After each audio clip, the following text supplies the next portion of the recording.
ಅಂತ ಹೇಳ್ತಾ ನಾಳೆ ನಡೀತಕ್ಕಂಥ SSLC ವಿಜ್ಞಾನದ ವಾರ್ಷಿಕ ಪರೀಕ್ಷೆಗೆ ಈಗಾಗಲೇ ನಾನು 2 ಮಾಡೆಲ್ ಕ್ವಶನ್ ಪೇಪರನ್ನು ಪೋಸ್ಟ್ ಮಾಡಿದ್ದೀನಿ. ಇದು 3ನೇ ಮಾಡೆಲ್ ಕ್ವಶನ್ ಪೇಪರ್. ತುಂಬ ಚೆನ್ನಾಗಿರ್ತಕ್ಕಂಥ ಪ್ರಶ್ನೆಗಳಿದ್ದಾವೆ, ಒಂಥರ ಹಾಟ್ ಕ್ವಶನ್ಸ್ ಇದಾವೆ ಅಂತಲೇ ಹೇಳ್ಬೋದು, applied questions. So scoring package, model question paper, so fix questions ಎಲ್ಲವನ್ನು ಕೊಟ್ಟಿದ್ದೀನಿ.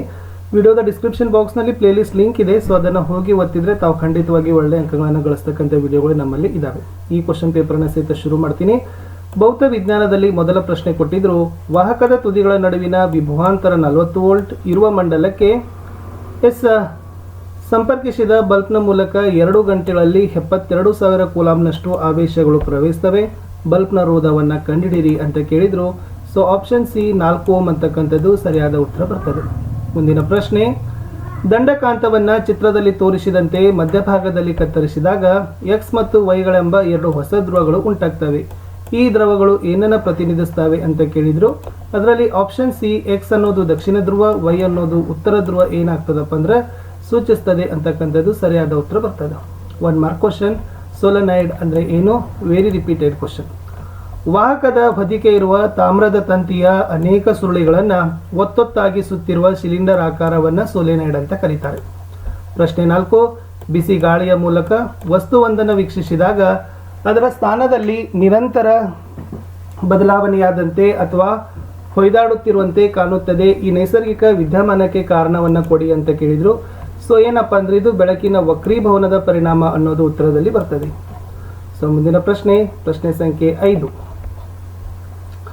ಈ ಕೆಳಗಿನ ವಿದ್ಯುತ್ ಮಂಡಲದಲ್ಲಿ ಅಮಿಮೀಟರ್ A1 ಮತ್ತೆ A2ಗಳ ಮೂಲಕ ಪ್ರವಹಿಸುತ್ತಿರುವ ವಿದ್ಯುತ್ ಪ್ರವಾಹವನ್ನು ಕಂಡುಹಿಡಿಯಿರಿ ಅಂತ ಕೇಳಿದ್ರು. ಇಲ್ಲಿ 4 ಓಮ್ ಇದೆ, ಇಲ್ಲಿ 6 ಓಮ್ ಇದೆ, ಇಲ್ಲಿ 24 ವೋಲ್ಟೇಜ್ ವಿದ್ಯುತ್ ಹರಿದದ. ಸೊ ಹೇಗೆ ಉತ್ತರಗಳನ್ನು ಬರೀತೀರಿ ಅಂತಂದ್ರೆ, so very easy. I = V/R ಇದೆ. ಅಂದ್ರೆ 24ನ್ನ ಏನು ಮಾಡಬೇಕು, 4ರಿಂದ 1 ಸರಿ, 6ರಿಂದ 1 ಸರಿ ಏನು ಮಾಡಬೇಕು, ಭಾಗಿಸಬೇಕು. ಅವಾಗ 6 ಆಂಪಿಯರ್ ಮತ್ತು 4 ಆಂಪಿಯರ್ ಅಂತಕ್ಕಂಥದ್ದು ಉತ್ತರ ಬರ್ತದೆ. ಸೊ ಇಷ್ಟು ಈಸಿಯಾಗಿರ್ತಕ್ಕಂಥ ಉತ್ತರವನ್ನು ನೀವು ಬರಿಬೇಕಿತ್ತು. ಮುಂದಿನ ಪ್ರಶ್ನೆ 6. ಬಿಳಿ ಬಣ್ಣದ ರೋಹಿತದ ಪುನರ್ ಸಂಯೋಜನೆಗೊಳ್ಳುವ ಚಿತ್ರವನ್ನು ಬರೀರಿ ಅಂತ ಕೇಳಿದ್ರು. ಸೊ ವೆರಿ ಈಸಿ ಅದ. ಸೊ ಬಿಳಿ ಬಣ್ಣದ ರೋಹಿತದ ಪುನರ್ ಸಂಯೋಜನೆಗೊಳ್ಳುವ ಚಿತ್ರ. ಸೊ ಚೆನ್ನಾಗಿ ಪ್ರಾಕ್ಟೀಸ್ ಮಾಡಿ. ಅಲ್ಲಿ AP1 ಬರ್ತದೆ, AP2 ಬರ್ತದೆ, ಪರದೆ, ಬಿಳಿ ಬೆಳಕು. ಮುಂದಿನ ಪ್ರಶ್ನೆ 7. ನೇರ ವಾಹಕದ ಸುತ್ತಲಿನ ಕಾಂತೀಯ ಬಲರೇಖೆಗಳನ್ನು ತೋರಿಸುವ ಚಿತ್ರ ಬರೀರಿ. ಅದರಲ್ಲಿ ಕಾಂತೀಯ ಬಲರೇಖೆಗಳ ದಿಕ್ಕು ಮತ್ತು ವಿದ್ಯುತ್ ಪ್ರವಾಹದ ದಿಕ್ಕನ್ನು ಸೂಚಿಸ್ರಿ. ಸೊ ಈ ಚಿತ್ರವನ್ನು ನೀವೇನು ಮಾಡಬೇಕಾಗಿತ್ತು, ಇದು ನೇರ ವಾಹಕದ ಸುತ್ತಲಿನ ಕಾಂತೀಯ ಬಲರೇಖೆಗಳನ್ನು ತೋರಿಸುವ ಚಿತ್ರ ಬರೆದು ಇದು ವಿದ್ಯುತ್ ಪ್ರವಾಹದ ದಿಕ್ಕು, ಇದು ಕಾಂತೀಯ ಬಲರೇಖೆಗಳ ದಿಕ್ಕನ್ನು ನೀವೇನು ಮಾಡಬೇಕಿತ್ತು, ಸೂಚಿಸಬೇಕಿತ್ತು. 2 ಮಾರ್ಕ್ಸ್ ಕ್ವಶನ್. ವಿದ್ಯುತ್ ಮಂಡಲದಲ್ಲಿ ಓವರ್ಲೋಡ್ ಹೇಗೆ ಉಂಟಾಗ್ತದೆ? ಈ ಸಂದರ್ಭದಲ್ಲಿ ಫ್ಯೂಸ್ನ ಕಾರ್ಯವನ್ನು ಬರೀರಿ. 8ನೇ ಪ್ರಶ್ನೆ.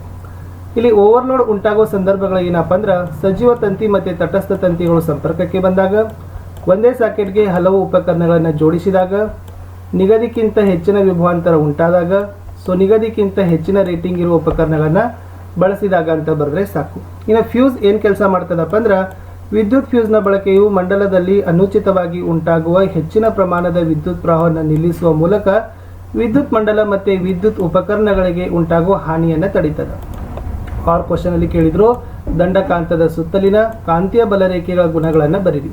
ಇಲ್ಲಿ ಸೊ ನಿಮಗೆಲ್ಲ ಗೊತ್ತಿದೆ, ಕಾಂತೀಯ ಬಲರೇಖೆಗಳು ಉತ್ತರ ಧ್ರುವದಿಂದ ಉತ್ಸರ್ಜಿತವಾಗಿ ದಕ್ಷಿಣ ಧ್ರುವದಲ್ಲಿ ವಿಲೀನಗೊಳ್ತವೆ. ಕಾಂತೀಯ ಬಲರೇಖೆಗಳ ಸಾಂದ್ರತೆ ಧ್ರುವಗಳಲ್ಲಿ ಅಧಿಕವಾಗಿರ್ತದೆ. ಕಾಂತೀಯ ಬಲರೇಖೆಗಳು ಒಂದೊಂದೊಂದು ಛೇದಿಸೋದಿಲ್ಲ. ಕಾಂತೀಯ ಬಲರೇಖೆಗಳು ಆವೃತ್ತ ಜಾಲಗಳಾಗಿದ್ದಾವೆ ಅಂತ ನೀವು ಬರೆದ್ರೆ ಸೊ ನಿಮ್ಮ ಉತ್ತರ ಏನಾಗ್ತದಪ್ಪ ಅಂದ್ರೆ ಕಂಪ್ಲೀಟ್ ಆಗ್ತದ. ಮುಂದಿನ ಪ್ರಶ್ನೆ ಹೋಗೋಣ. ಪ್ರಶ್ನೆ ಸಂಖ್ಯೆ 9. 4 ಸೆಂಟಿಮೀಟರ್ ಎತ್ತರವಿರುವ ಒಂದು ವಸ್ತುವನ್ನು ನಿಮ್ನ ದರ್ಪಣದ ಮುಂಭಾಗದಲ್ಲಿ 25 ಸೆಂಟಿಮೀಟರ್ ದೂರದಲ್ಲಿ ಇಟ್ಟಿದ್ದಾರೆ. ದರ್ಪಣದ ಸಂಗಮ ದೂರ 15 ಸೆಂಟಿಮೀಟರ್.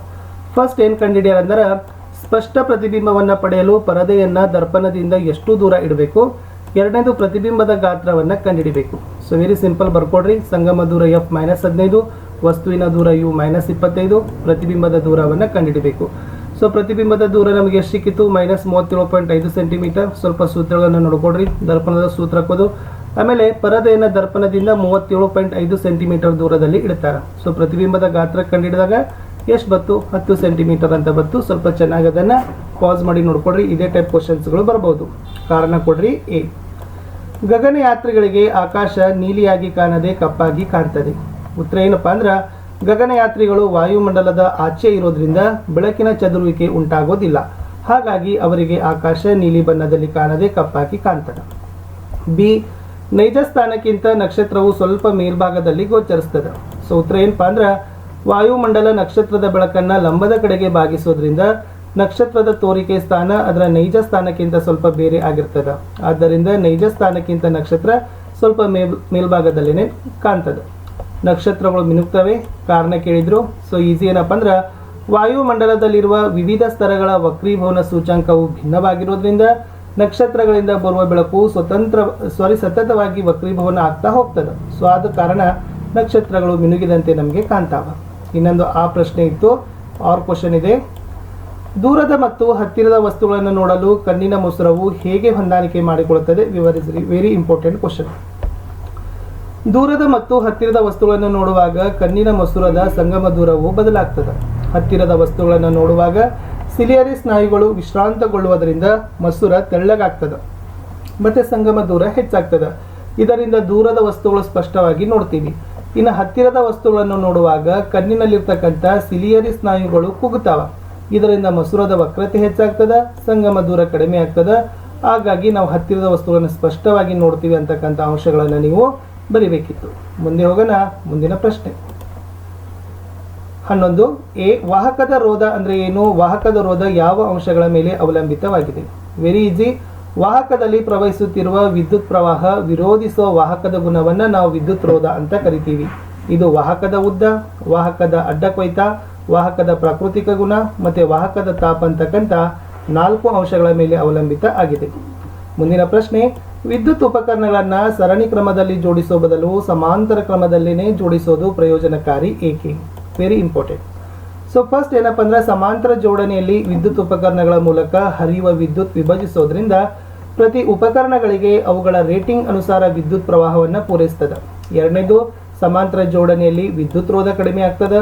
ಮೂರನೇದು, ಸಮಾಂತರ ಜೋಡಣೆಯಲ್ಲಿ ಒಂದು ಉಪಕರಣ ಹಾಳಾಗಿ ಕಾರ್ಯನಿರ್ವಹಿಸದೇ ಇದ್ರೆ ಉಳಿದವುಗಳು ಏನಾಗೋದಿಲ್ಲ, ಕೆಲಸ ನಿರ್ವಹಿಸೋದಿಲ್ಲ. ಅವೆಲ್ಲ ಕೆಲಸವನ್ನು ನಿರ್ವಹಿಸ್ತಾನೆ ಇರ್ತವೆ ಅಂತಕ್ಕದ್ದನ್ನು ಬರಿಬೇಕು. ಇನ್ನು 12ನೇ ಪ್ರಶ್ನೆ, ಬೆಳಕಿನ ವಕ್ರೀಭವನ ಅಂದ್ರೆ ಏನು? ಬೆಳಕಿನ ವಕ್ರೀಭವನದ 2 ನಿಯಮನ ಬರೀರಿ. ವಜ್ರದ ವಕ್ರೀಭವನ ಸೂಚ್ಯಂಕ 2.42. ಈ ಹೇಳಿಕೆಯ ಅರ್ಥವೇನು ಅಂತ ಕೊಟ್ಟಿದ್ದಾರೆ. ಸೊ ವೆರಿ ಈಸಿಯಾಗಿರ್ತಕ್ಕಂಥದ್ದು ಪ್ರಶ್ನೆ ಇತ್ತು. ಸೊ ನೋಡ್ಕೊಡ್ರಿ. ಬೆಳಕು ಒಂದು ಮಾಧ್ಯಮದಿಂದ ಇನ್ನೊಂದು ಮಾಧ್ಯಮಕ್ಕೆ ಓರೆಯಾಗಿ ಚಲಿಸುವಾಗ ಎರಡನೇ ಮಾಧ್ಯಮದಲ್ಲಿ ಪ್ರಸರಣದ ದಿಕ್ಕು ಬದಲಾಯಿಸ್ತದೆ. ಇದನ್ನೇ ಬೆಳಕಿನ ವಕ್ರೀಭವನ ಅಂತ ಕರಿತೀವಿ. ಏನಪ್ಪ ಬೆಳಕಿನ ವಕ್ರೀಭವನದ ನಿಯಮಗಳಂದ್ರೆ, ಪತನ ಕಿರಣ, ವಕ್ರೀಮ ಕಿರಣ ಮತ್ತೆ 2 ಮಾಧ್ಯಮಗಳ ಸಂಪರ್ಕ ಮೇಲ್ಮೈಗೆ ಪತನ ಬಿಂದುವಿನಲ್ಲಿ ಎಳೆದ ಲಂಬ ಎಲ್ಲವೂ ಒಂದೇ ಸಮತಲದಲ್ಲಿ ಇರ್ತಾವ. ಎರಡನೇದು, 2 ಮಾಧ್ಯಮಗಳಿಗೆ ಸಂಬಂಧಿಸಿದಂತೆ ಪತನ ಕೋನದ ಸೈನು ಮತ್ತು ವಕ್ರೀಮ ಕೋನದ ಸೈನುಗಳ ನಿಷ್ಪತ್ತಿ ಸ್ಥಿರವಾಗಿ ಇರ್ತದೆ ಅಂತ ಬರೀಬೇಕು. ಇನ್ನು ವಜ್ರದ ವಕ್ರೀಭವನ ಸೂಚ್ಯಂಕ 2.42. ಇದರ ಅರ್ಥ ಏನಪ್ಪ ಅಂದ್ರೆ, ಗಾಳಿಯಲ್ಲಿನ ಬೆಳಕಿನ ವೇಗ ವಜ್ರದಲ್ಲಿನ ಬೆಳಕಿನ ವೇಗಕ್ಕಿಂತ 2.42 ಪಟ್ಟು ಹೆಚ್ಚಾಗಿರ್ತದೆ ಅಂತ ಬರೆದ್ರೆ ಸೊ ನಿಮ್ಮ ಉತ್ತರ ಏನಾಗ್ತದಪ್ಪ ಅಂದ್ರೆ ಕರೆಕ್ಟ್ ಆಗ್ತದೆ. ಇಷ್ಟು ಏನಾಗಿತ್ತಪ್ಪ ಅಂದ್ರೆ ಫಿಸಿಕ್ಸ್ ಕ್ವಶನ್ ಪೇಪರ್ ಇತ್ತು. ಇನ್ನು ನೆಕ್ಸ್ಟ್ ನೋಡೋಣ, ಕೆಮಿಸ್ಟ್ರಿ. ನೀಲಿ ಲಿಟ್ಮಸ್ ಕಾಗದವನ್ನು ಕೆಂಪು ಬಣ್ಣಕ್ಕೆ ಬದಲಾಯಿಸುವ ವಸ್ತು ಯಾವುದು ಅಂತ ಕೇಳಿದ್ರು. ಸೊ ವೆರಿ ಈಸಿ, ಜಠರ ರಸ. ಪ್ರಶ್ನೆ 11, ಮುರಿದ ರೈಲು ಕಂಬಿಗಳನ್ನು ಜೋಡಿಸಲು ಬಳಸುವ ಥರ್ಮೈಡ್ ಕ್ರಿಯೆಯಲ್ಲಿನ ಪ್ರತಿವರ್ತಕಗಳು ಯಾವ ಅಂತ ಕೇಳಿದ್ರು. ಸೊ ಅದು Fe2O3+Al ಅನ್ನೋದು ಉತ್ತರ ಸರಿ ಇದೆ. ಥರ್ಡ್ ಕ್ವಶನ್, ಸೈಕ್ಲೋಪ್ರೋಪೇನ್ ಅಣುವಿನಲ್ಲಿರುವ ಸಹವಿಲೆನ್ಸಿಯ ಬಂಧಗಳ ಸಂಖ್ಯೆ ಕೇಳಿದ್ರು. ಅದು 9 ಅಂತಕ್ಕಂಥದ್ದು ಸರಿಯಾದ ಉತ್ತರ ಬರ್ತದೆ. ಸೊ ಇದೇ ತರನಾಗಿರ್ತಕ್ಕಂಥ ಸ್ವಲ್ಪ ಕ್ವಶನ್ಸ್ ತಪ್ಪೇ ಇರ್ತಾವೆ ಸೈನ್ಸಲ್ಲಿ. ಇನ್ನು ನೀವು ಸ್ವಲ್ಪ ಅಪ್ಲೈಡ್ ಮಾಡಿಕೊಂಡು ಓದಬೇಕು. ಪ್ರಶ್ನೆ 16, ಜೇನುಹುಳ ಕಚ್ಚಿದ ಭಾಗದಲ್ಲಿ ಅಡುಗೆ ಸೋಡಾ ಲೇಪಿಸೋದ್ರಿಂದ ಉರಿ ಶಮನವಾಗ್ತದೆ ಏಕೆ ಅಂತ ಕೇಳಿದ್ರು. ಇಲ್ಲಿ ಜೇನುಹುಳ ಕಚ್ಚಿದ ಭಾಗದಲ್ಲಿ ಅಡುಗೆ ಸೋಡಾ ಲೇಪಿಸೋದ್ರಿಂದ ಉರಿ ಶಮನವಾಗ್ತದೆ.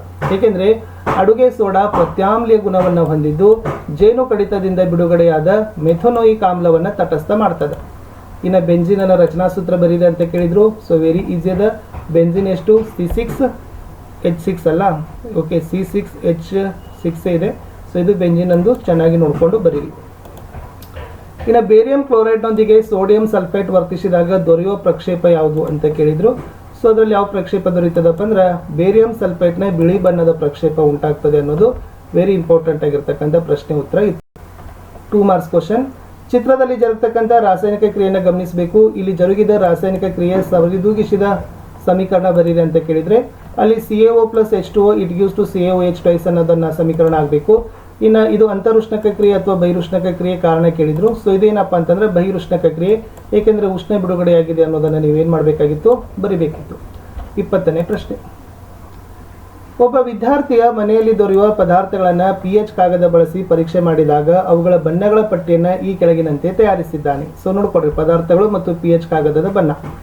ಎ ಕ್ವಶನ್ ಏನು ಕೇಳಾರಂದ್ರೆ ಆಮ್ಲೀಯ ಗುಣವುಳ್ಳ ಪದಾರ್ಥಗಳನ್ನು ಹೆಸರಿಸ್ರಿ, ಇವುಗಳಲ್ಲಿ ಹೆಚ್ಚು ಆಮ್ಲೀಯ ಗುಣವುಳ್ಳ ಪದಾರ್ಥ ಯಾವುದು? ಸೊ ಕೊಟ್ಟದ್ರಲ್ಲಿ ಏನದಪ್ಪ ಅಂದ್ರೆ ನಿಂಬೆ ರಸ, ಜಠರ ರಸ ಆಮ್ಲೀಯ ಪದಾರ್ಥವುಳ್ಳ ಗುಣಗಳು, ಹೆಚ್ಚು ಆಮ್ಲೀಯ ಪದಾರ್ಥವುಳ್ಳದು ಜಠರ ರಸ. ಎರಡನೇ ಕ್ವಶನ್ ಪ್ರತ್ಯಾಮ್ಲೀಯ ಗುಣವುಳ್ಳ ಪದಾರ್ಥಗಳನ್ನು ಹೆಸರಿಸ್ರಿ, ಹೆಚ್ಚು ಪ್ರತ್ಯಾಮ್ಲೀಯ ಗುಣವುಳ್ಳ ಪದಾರ್ಥ ಯಾವುದು ಅಂತ ಕೇಳಿದ್ರು. ಸೊ ವೆರಿ ಈಸಿ ಇತ್ತು. ಅದರಲ್ಲಿ ಮೆಗ್ನೀಸಿಯಂ ಹಾಲು ಮತ್ತು ಸೋಡಿಯಂ ಹೈಡ್ರಾಕ್ಸೈಡ್, ಹೆಚ್ಚು ಪ್ರತ್ಯಾಮ್ಲೀಯ ಗುಣವುಳ್ಳದ್ದು sodium hydroxide is the right answer. ಮುಂದಿನ ಪ್ರಶ್ನೆ, ಈ ರಾಸಾಯನಿಕ ಕ್ರಿಯೆಗಳನ್ನು ಗಮನಿಸಬೇಕು. ಸೊ ಇಲ್ಲಿ ಈ ಕ್ರಿಯೆಗಳಿಂದ ಅಲ್ಯೂಮಿನಿಯಂ ಆಕ್ಸೈಡ್ನ ಸ್ವಭಾವದ ಕುರಿತು ಯಾವ ನಿರ್ಧಾರಕ್ಕೆ ಬರ್ತೀರಿ? ನಿಮ್ಮ ಉತ್ತರಕ್ಕೆ ಕಾರಣ ಕೊಡಿ ಅಂತ 21ನೇ ಪ್ರಶ್ನೆ ಕೇಳಿದ್ರು. ಅದು ಉಭಯವರ್ತಿ ಆಕ್ಸೈಡ್ ಅಂತಕ್ಕಂಥದ್ದು ಅಲ್ಯೂಮಿನಿಯಂ ಆಕ್ಸೈಡ್ ಬರ್ತದೆ. ಅಂದರೆ ಅಲ್ಯೂಮಿನಿಯಂ ಆಮ್ಲ ಪ್ರತ್ಯಾಮ್ಲಗಳೊಂದಿಗೆ ವರ್ತಿಸಿ ಲವಣ ಮತ್ತು ನೀರನ್ನು ಉಂಟು ಮಾಡ್ತದೆ. ಸೊ ಹೀಗಾಗಿ ಅಲ್ಯೂಮಿನಿಯಂ ಆಕ್ಸೈಡ್ ಅದು ಉಭಯವರ್ತಿ ಅಥವಾ ಉಭಯಧರ್ಮಿ ಆಕ್ಸೈಡ್ ಅಂತಕ್ಕದ್ದನ್ನು ಬರೀಬೇಕು. ಸೊ ಬಹಳ ಸರಿ ಕ್ವಶನ್ ಅನ್ನು ಕೇಳಿದ್ದಾರೆ. ರಾಸಾಯನಿಕ ಕ್ರಿಯೆಯನ್ನು ಗಮನಿಸಬೇಕು. ಇದರಲ್ಲಿ ಕಬ್ಬಿಣ, ಸತ್ತು, ತಾಮ್ರ ಇವುಗಳಲ್ಲಿ ಹೆಚ್ಚು ಕ್ರಿಯಾಶೀಲ ಮತ್ತು ಕಡಿಮೆ ಕ್ರಿಯಾಶೀಲ ಲೋಹಗಳನ್ನು ಗುರುತಿಸಲಿಕ್ಕೆ ಕೇಳಿದ್ದಾರೆ. ಸೊ ಅದರಲ್ಲಿ ಏನು ಬರಬೇಕು? ಹೆಚ್ಚು ಕ್ರಿಯಾಶೀಲ Zn ಬರ್ತದೆ, ಕಡಿಮೆ ಕ್ರಿಯಾಶೀಲ Cu ಅಂತಕ್ಕದ್ದು ಬರ್ತದೆ.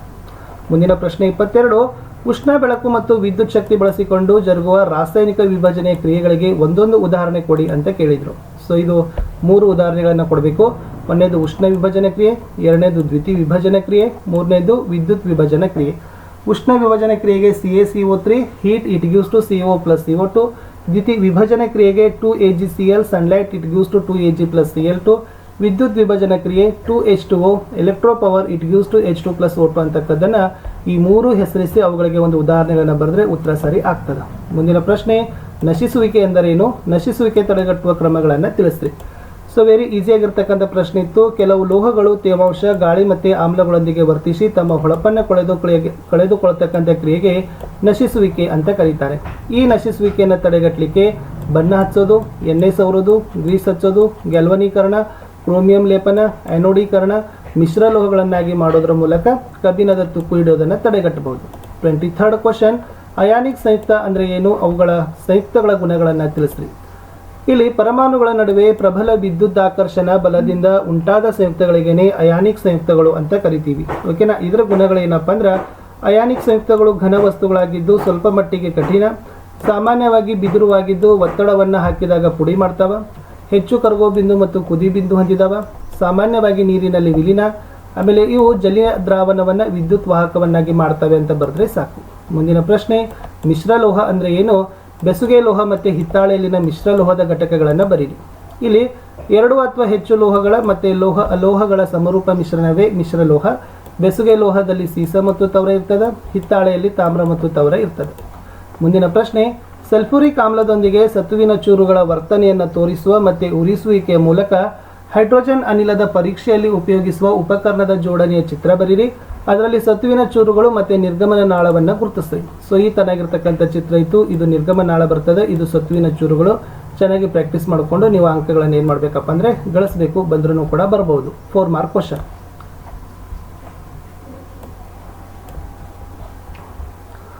ಅನುಸೂತ್ರ C3H6 ಇರುವ ಪರ್ಯಾಪ್ತ ಮತ್ತು ಅಪರ್ಯಾಪ್ತ ಕಾರ್ಬನ್ ಸಂಯುಕ್ತಗಳನ್ನು ಹೆಸರಿಸಬೇಕು. ರಚನಾ ವಿನ್ಯಾಸವನ್ನು ಬರೀರಿ. ಈ ಸಂಯುಕ್ತವನ್ನು ರಚನಾ ಸಮಾಂಗಿ ಅನ್ನೋದನ್ನು ಕಾರಣವನ್ನು ಕೊಡಿ ಅಂತ ಕೇಳಿದ್ದಾರೆ. ನೋಡಿ, C3H6 ಅಂತಂದರೆ ಪರ್ಯಾಪ್ತ ಕಾರ್ಬನ್ ಸೈಕ್ಲೋಪ್ರೋಪೇನ್ ಅಂತ ಬರ್ತದೆ. ಅದರ ರಚನಾ ವಿನ್ಯಾಸ ಇದಾಗದ. ಇಲ್ಲಿ ರಚನಾ ಸೂತ್ರ C3H6 ಏನಪ್ಪ ಅಂದ್ರೆ ಅಪರ್ಯಾಪ್ತ ಕಾರ್ಬನ್ ಸಂಯುಕ್ತ ಪ್ರೋಫಿನ್. ಸೊ ಪ್ರೋಫಿನ್ ಇದು. ಈ ಸಂಯುಕ್ತಗಳು ರಚನಾ ಸಮಾಂಗಿಗಳಂತೀವಿ, ಏಕೆಂದರೆ ಅನುಸೂತ್ರ ಒಂದೇ ಮತ್ತು ರಚನಾ ವಿನ್ಯಾಸಗಳು ಭಿನ್ನ ಭಿನ್ನವಾಗಿದ್ದಾವೆ ಅಂತ ಬರೆದ್ರೆ ಉತ್ತರ ಕರೆಕ್ಟ್ ಬರ್ತದೆ. ಬಯೋಸೈನ್ಸಲ್ಲಿ ನೋಡೋಣ. ಪರಾಗಸ್ಪರ್ಶ ಕ್ರಿಯೆಯ ನಂತರ ಹೂವಿನಲ್ಲಿ ಹಣ್ಣಾಗಿ ರೂಪುಗೊಳ್ಳೋ ಭಾಗ ಯಾವುದು ಅಂತ ಕೇಳಿದ್ರು. ಸೊ ವೆರಿ ಈಸಿ, ಅಂಡಾಶಯ. ಮುಂದಿನ ಪ್ರಶ್ನೆ, ಮೆಂಡಲ್ ಏಕತಳೀಕರಣ ಪ್ರಯೋಗದ F2 ಪೀಳಿಗೆಯಲ್ಲಿನ ಜೀನ್ ನಮೂನೆಯ ಅನುಪಾತ ಕೇಳಿದ್ದಾರೆ. 1:2:1 ಅಂತಕ್ಕಂಥದ್ದು ಸರಿಯಾದ ಉತ್ತರ. 3rd ಕ್ವಶನ್, ಒಬ್ಬ ವಿದ್ಯಾರ್ಥಿ ಪರೀಕ್ಷೆಯನ್ನು ಬರೆಯುವಾಗ ಪ್ರಶ್ನೆಗಳಿಗೆ ಉತ್ತರಿಸಲು ಸ್ಮರಿಸುವ, ಆಲೋಚಿಸುವ, ತರ್ಕಿಸುವ ಕ್ರಿಯೆಯಲ್ಲಿ ತೊಡಗ್ತಾನೆ. ಈ ಕ್ರಿಯೆಯಲ್ಲಿ ನಿರ್ವಹಿಸುವ ಮೆದುಳಿನ ಭಾಗ ಅಂತ ಕೇಳಿದ್ರು. ಅದು ಸರಿಯಾದ ಉತ್ತರ ಮಹಾಮಸ್ತಿಷ್ಕ ಅನ್ನೋದು ಬರ್ತದೆ. 1 ಮಾರ್ಕ್ ಕ್ವಶನ್, ಭ್ರೂಣದ ಬೆಳವಣಿಗೆಯಲ್ಲಿ ಜರಾಯುವಿನ ಪಾತ್ರ ಬರೀರಿ. ಸೊ ಇದು ಭ್ರೂಣಕ್ಕೆ ತಾಯಿಯ ದೇಹದಿಂದ ಆಹಾರ ಮತ್ತು ಆಕ್ಸಿಜನ್ ಒದಗಿಸ್ತದೆ. ಭ್ರೂಣದಿಂದ ತ್ಯಾಜ್ಯಗಳನ್ನು ಜರಾಯುವಿನ ಮೂಲಕ ಹೊರಹಾಕ್ತದೆ ಅಂತಕ್ಕಂಥ ಅಂಶವನ್ನು ಸೊ ಬರೆದ್ರೆ ಸೊ ನಿಮ್ಮ ಉತ್ತರ ಸರಿ ಆಗ್ತದೆ. ಮೋಟೋ 30th ಕ್ವಶನ್, ಮಗು ಹೆಣ್ಣಾಗಿ ರೂಪುಗೊಳ್ಳಲು ತಂದೆಯ ಲಿಂಗಾನು ಹೊಂದಿರಬೇಕಾದ ವರ್ಣತಂತು ಯಾವುದು ಅಂತ ಕೇಳಿದ್ರು. ವೆರಿ ಈಸಿ, ಎಕ್ಸ್ ವರ್ಣತಂತು ಅನ್ನೋದು ಗೊತ್ತಿರಲಿ. ಇನ್ನು 31ನೇ ಪ್ರಶ್ನೆ, ರಾಧಾ ಮತ್ತು ರಮ್ಯಾ ಅಕ್ಕಪಕ್ಕದ ಮನೆಯವರಾಗಿದ್ದು ಒಂದೇ ಕಾಲೇಜಿನಲ್ಲಿ ಪ್ರವೇಶ ಪಡೆದಿದ್ದಾರೆ. ರಾಧಾ ಪ್ರತಿದಿನ ತನ್ನ ಮೋಟಾರ್ ಸೈಕಲಿನಲ್ಲಿ ಕಾಲೇಜಿಗೆ ಹೋಗ್ತಾಳೆ. ರಮ್ಯಾಳ ತಂದೆ ಅವಳನ್ನು ಪ್ರತಿದಿನ ಕಾಲೇಜಿಗೆ ಬಿಟ್ಟು ಮರಳಿ ಬರ್ತಾರೆ. ಪರಿಸರ ಸ್ನೇಹಿ ಹವ್ಯಾಸ ಬೆಳೆಸಿಕೊಳ್ಳಲು ಅವರಿಗೆ ನೀವು ಯಾವ ಸಲಹೆ ಕೊಡ್ತೀರಿ ಅಂತ ಕೇಳಿದ್ರು. ಸೊ ವೆರಿ ಈಸಿ, ಏನಪ್ಪ ಅಂತಂದರೆ ಮೋಟಾರ್ ಸೈಕಲ್ ಇಂಧನ ಉಳಿತಾಯವಾಗ್ತದೆ, ಸೊ ಮಾಲಿನ್ಯ ತಡೆಗಟ್ಟುತ್ತದೆ ಅನ್ನೋದನ್ನು ನೀವೇನು ಮಾಡ್ಬೋದಿತ್ತು, ಬರಿಬಹುದು. 2 ಮಾರ್ಕ್ ಕ್ವಶನ್. ನೆಫ್ರಾನ್ ರಚನೆಯ ಚಿತ್ರ, ಬೌಮನ್ ಕೋಶವನ್ನು ಗುರುತಿಸಬೇಕು. ಸೊ ಇದು ನೆಫ್ರಾನ್ ರಚನೆಯ ಚಿತ್ರ ಇದೆ, ಇದು ಬೌಮನ್ ಕೋಶವನ್ನು ಗುರುತಿಸಿದ್ದಾರೆ, ಪ್ರಾಕ್ಟೀಸ್ ಮಾಡಿಕೊಡ್ರಿ. ಇನ್ನು ಜೈವಿಕ ಸಂವರ್ಧನೆ ಅಂದರೆ ಏನು? ಈ ಕೆಳಗಿನ ಆಹಾರ ಸರಪಳಿಯಲ್ಲಿ ಜೈವಿಕ ಸಂವರ್ಧನೆಯಿಂದ ಹೆಚ್ಚು ಅಪಾಯಕ್ಕೆ ಒಳಗಾಗುವ ಜೀವಿ ಯಾವುದು ಅಂತ ಕೇಳಿದರು. ಸೊ ಇದು ಕೆಲವು ಹಾನಿಕಾರಕ ರಾಸಾಯನಿಕಗಳು ಆಹಾರ ಸರಪಳಿಯನ್ನು ಸೇರಿಸ್ತವೆ. ಈ ರಾಸಾಯನಿಕಗಳು ವಿಘಟನೆಗೆ ಒಳಗಾಗದ ಕಾರಣ ಪ್ರತಿ ಪೋಷಣ ಸ್ತರದಲ್ಲಿ ಇವುಗಳ ಸಾಂದ್ರತೆ ಹೆಚ್ಚಾಗ್ತಾ ಹೋಗ್ತದೆ.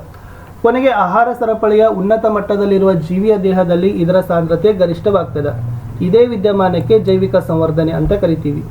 ಈ ಆಹಾರ ಸರಪಳಿಯಲ್ಲಿ ಜೈವಿಕ ಸಂವರ್ಧನೆಯಿಂದ ಹೆಚ್ಚು ಅಪಾಯಕ್ಕೆ ಒಳಗಾಗುವ ಜೀವಿ ಕೊಕ್ಕರೆ ಅಂತ ಬರಿಬೇಕು. ಮುಂದಿನ ಪ್ರಶ್ನೆ, ಪರಿಸರ ಸಂರಕ್ಷಣೆಯಲ್ಲಿ ವಿಘಟಕದ ಪಾತ್ರ. ಸೊ ಇವು ಏನು ಮಾಡ್ತಾವಪ್ಪ ಅಂದರೆ ಸತ್ತ ಜೀವಿಯ ಅವಶೇಷಗಳು ಮತ್ತು ತ್ಯಾಜ್ಯಗಳನ್ನು ವಿಘಟಿಸ್ತಾವ. ಇವು ಸಂಕೀರ್ಣ ಸಾವಯವ ಪದಾರ್ಥಗಳನ್ನು ಸರಳ ನಿರವಯವ ಪದಾರ್ಥಗಳನ್ನಾಗಿ ಮಣ್ಣಿಗೆ ಮರುಪೂರ್ಣ ಮಾಡ್ತಾವ. ಪರಿಸರ ಮಾಲಿನ್ಯ ತಡೆಗಟ್ಟುವಲ್ಲಿ ವಿಘಟಕಗಳ ಪಾತ್ರ ಮುಖ್ಯ ಅನ್ನೋದನ್ನು ನೀವೇನು ಮಾಡಬೇಕಿತ್ತು, ಬರಿಬೇಕಿತ್ತು. 3 ಮಾರ್ಕ್ಸ್ ಕ್ವಶನ್. ಎಕ್ಸ್ ಮತ್ತು ವೈಗಳನ್ನು ಗುರುತಿಸಬೇಕು. ಈ ಭಾಗಗಳನ್ನು ಹೆಸರಿಸಿ ಪ್ರತಿಯೊಂದರ ಕಾರ್ಯಗಳನ್ನು ಬರಿಬೇಕು. ಅದರಲ್ಲಿ ಎಕ್ಸ್ ಅನ್ನೋದು ಜ್ಞಾನವಾಹಿನರ, ವೈ ಅನ್ನೋದು ಕ್ರಿಯಾವಾಹಿನರ. ಜ್ಞಾನವಾಹಿನರ ಗ್ರಾಹಕ ಕೋಶಗಳಿಂದ ಪಡೆದ ಮಾಹಿತಿಯನ್ನು ಜ್ಞಾನವಾಹಿನರ ಸಂಪರ್ಕ ಕಲ್ಪಿಸೋ ನರಕೋಶಕ್ಕೆ ಸಾಗಿಸ್ತದೆ. ಇನ್ನು ಸಂಪರ್ಕ ಕಲ್ಪಿಸೋ ನರಕೋಶದಲ್ಲಿ ಪರಿಷ್ಕರಣಗೊಂಡ ಮಾಹಿತಿಯನ್ನು ಕ್ರಿಯಾವಾಹಿನರ ಕಾರ್ಯನಿರ್ವಾಹಕ ಘಟಕಗಳಿಗೆ ತಲುಪಿಸ್ತದೆ ಅನ್ನೋದನ್ನು ಬರೆದ್ರೆ ಸಾಕು. ಮುಂದಿನ ಪ್ರಶ್ನೆ, F2 ಪೀಳಿಗೆ ಚಕ್ಕರ್ ಬೋರ್ಡನ್ನು ಬರಲಿಕ್ಕೆ ಕೇಳಿದರು. ಸೊ ಇದು F2 ಪೀಳಿಗೆ ಚಕ್ಕರ್ ಬೋರ್ಡ್ ಬರ್ತದೆ. ಸೊ ಅದರಲ್ಲಿ ಅನುಪಾತ ಏನು ಬರ್ತದಪ್ಪ ಅಂದ್ರೆ 3:1. ಜಿ ನಮೂನೆ ಅನುಪಾತ 1:2:1. ಸೊ ಇದು F2 ಪೀಳಿಗೆ ಚಕ್ಕರ್ ಬೋರ್ಡನ್ನು ಕಲ್ಕೊಡ್ರಿ. ಇನ್ನು ಮಾನವನ ಮೆದುಳಿನ ರಚನೆಯನ್ನು ತೋರಿಸೋ ಚಿತ್ರ ಬರೆದು ದೇಹದ ಸಮತೋಲನ ಕಾಪಾಡೋ ಭಾಗ ಅಂತ ಕೇಳಿದರು. ಇದು ಮಾನವನ ಮೆದುಳಿನ ಚಿತ್ರ. ಸೊ ಇದು ದೇಹದ ಸಮತೋಲನವನ್ನು ಕಾಪಾಡತಕ್ಕಂಥ ಭಾಗ ಅಂತ ಬರೆದ್ರೆ ಸೊ ನಿಮ್ಮ ಉತ್ತರ ಏನಾಗ್ತದಪ್ಪ ಅಂದ್ರೆ ಕರೆಕ್ಟ್ ಆಗ್ತದೆ. ಇನ್ನು ನೆಕ್ಸ್ಟ್ 37ನೇ ಪ್ರಶ್ನೆಗೆ ಹೋಗ್ತೀನಿ. ಸೊ 37ನೇ ಪ್ರಶ್ನೆ ಏನಪ್ಪ ಅಂತಂದ್ರೆ, ಮಾನವನ ಪುರುಷ ಸಂತಾನೋತ್ಪತ್ತಿಯದಲ್ಲಿನ ಭಾಗಗಳನ್ನು ಹೆಸರಿಸಿ ಪ್ರತಿಯೊಂದರ ಕಾರ್ಯವನ್ನು ಬರೀರಿ ಅಂತ ಕೇಳಿದರು. ಸೊ ನಿಮಗೆಲ್ಲ ಗೊತ್ತದ, ವೃಷಣಗಳು, ವೃಷಣಚೀಲ, ವೀರ್ಯನಾಳ, ವೀರ್ಯಕೋಶಿಕೆ, ಪ್ರೋಸ್ಟೇಟ್ ಗ್ರಂಥಿ, ಶೀಷ್ಣ, ಇವೆಲ್ಲ ಏನಪ್ಪ ಅಂದ್ರೆ ಮಾನವನ ಪುರುಷ ಸಂತಾನೋತ್ಪತ್ತಿಯ ಭಾಗಗಳು. ಅದನ್ನು ಕಲ್ಕೊಡ್ರಿ. ಇನ್ನು ಎರಡನೇದು ಏನು ಕೇಳಾರಂದ್ರೆ ಕಾಯಜ ರೀತಿಯ ಸಂತಾನೋತ್ಪತ್ತಿಯ ಪ್ರಯೋಜನಗಳನ್ನು ಕೇಳಿದ್ದಾರೆ. ಸೊ ಇಲ್ಲಿನೂ ಕೂಡ ನಾನು ಕಾಯಜ ರೀತಿಯ ಸಂತಾನೋತ್ಪತ್ತಿಯ ಪ್ರಯೋಜನಗಳನ್ನು 5 ಪಾಯಿಂಟ್ಸ್ಗಳನ್ನು ಕೊಟ್ಟಿದ್ದೀನಿ, ಅದನ್ನು ಕೂಡ ನೋಡ್ಕೊಂಡು ಬರಿಬಹುದು. ಇನ್ನು ಲಾಸ್ಟ್ ಸ್ವಕೀಯ ಪರಾಗಸ್ಪರ್ಶ ಮತ್ತು ಪರಕೀಯ ಪರಾಗಸ್ಪರ್ಶದ ವ್ಯತ್ಯಾಸ ಕೇಳಿದ್ದಾರೆ. ಸೊ ಇದು ಸ್ವಕೀಯ ಪರಾಗಸ್ಪರ್ಶ ಮತ್ತು ಪರಕೀಯ ಪರಾಗಸ್ಪರ್ಶವನ್ನು ಸೂಚಿಸ್ತಕ್ಕಂಥ ಉತ್ತರಗಳಿತ್ತು. ಓಕೆನಾ. ಇನ್ನು ಲಾಸ್ಟ್ ರಕ್ತದ ಮೇಲೆ ಒಂದು ಪ್ರಶ್ನೆ ಕೇಳಿದ್ದಾರೆ. ಇಮ್ಮಡಿ ಪರಿಚಲನೆ ಅಂದ್ರೇನು, ಇಮ್ಮಡಿ ಪರಿಚಲನೆಯನ್ನು ವಿವರಿಸಬೇಕು, ಅದರ ಪ್ರಯೋಜನಗಳನ್ನು ಅಂತ ಕೇಳಿದರು. ಸೊ ಇಷ್ಟು